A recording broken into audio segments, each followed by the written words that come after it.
esse caso do Banco Master, ele simplesmente elucida e traz à tona aquilo que todos nós já imaginávamos, mas não tínhamos a comprovação e agora temos.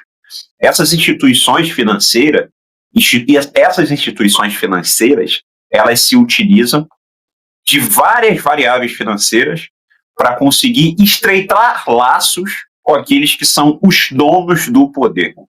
Por exemplo, não podemos esquecer de um detalhe extremamente importante nessa equação, que é o pagamento de 129 milhões para o escritório de advocacia Barça de Moraes, controlado pela esposa do ministro Alexandre de Moraes.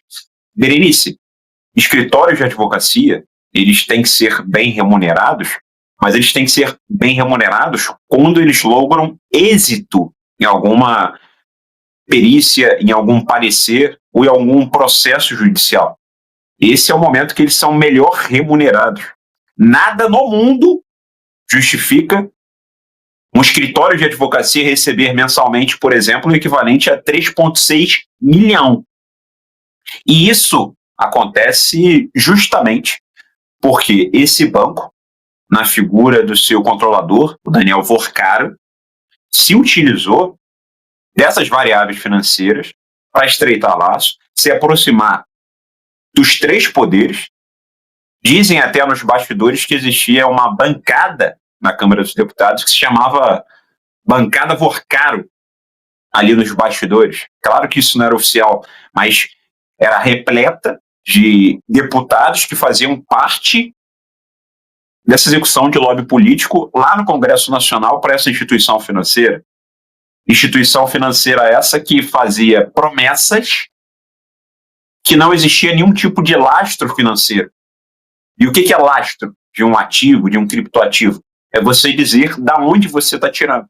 É você se comprometer através de uma variável, através de, por exemplo, se tratando de um apartamento, é um calção, por exemplo. É você se comprometer a cumprir aquele contrato financeiro que está sendo estipulado entre as partes. E isso estava sendo esfregado em todas as instituições financeiras do nosso país, nos órgãos de controle, e simplesmente esses órgãos de controle fingiam que nada estavam vendo. Nos Estados Unidos, isso é uma das coisas mais sérias que existe, essas fraudes financeiras. Aqui não era caracterizado na prática uma pirâmide financeira, de forma estricto sensu, mas ela se aproximava muito disso, se aproximava muito nas suas características, porque eram criptoativos, eram ativos que não detinham lastro financeiro.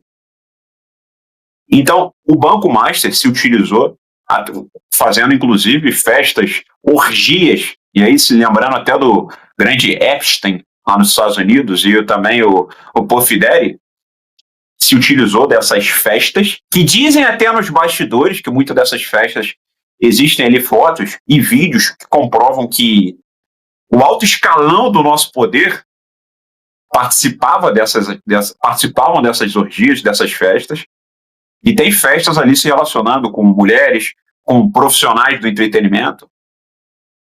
Isso é o que é dito nos bastidores, mas que na prática, através da conduta desses líderes, desses parlamentares, dessa elite também do nosso judiciário, no tocante às tratativas para esse caso, que isso possivelmente é verdade. Supostamente é verdade, vamos dizer assim.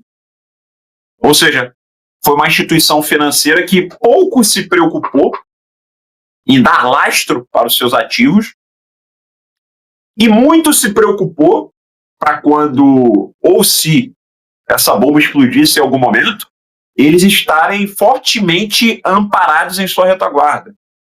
Assim como já tivemos no caso das 13 empreiteiras, aquelas empreiteiras do caso da Lava Jato, lideradas pela Odebrecht, personificada na figura do Marcelo Odebrecht, que era tido como o príncipe da República, que tratava, por exemplo, um senhor de 9 dedos como amigo do meu pai.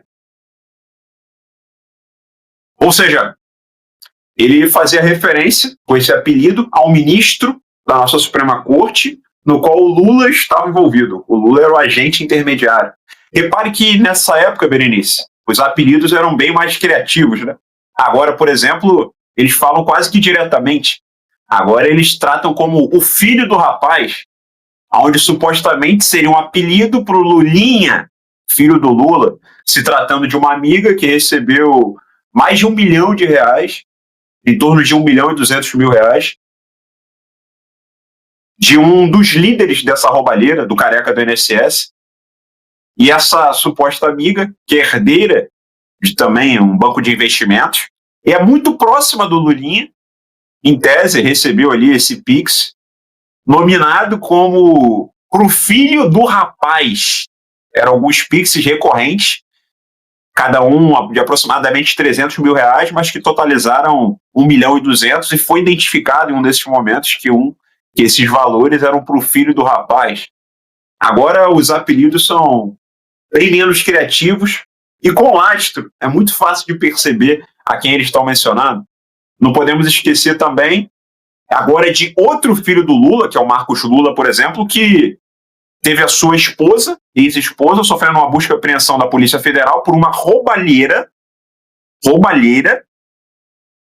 no FNDE dentro do Ministério da Educação. E esse já é um outro filho do Lula, que se chama Marcos Cláudio.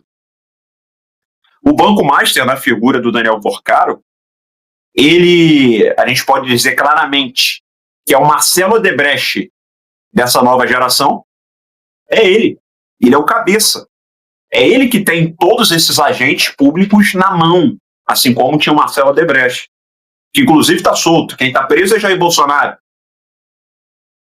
Ou seja, Berenice, é óbvio que para que tudo isso acontecesse, o principal órgão de controle, se tratando de instituições financeiras, que é o Banco Central, que inclusive é para isso que ele deve existir, tinha, de certa forma, ou supostamente tinha, um certo conluio com essa instituição financeira.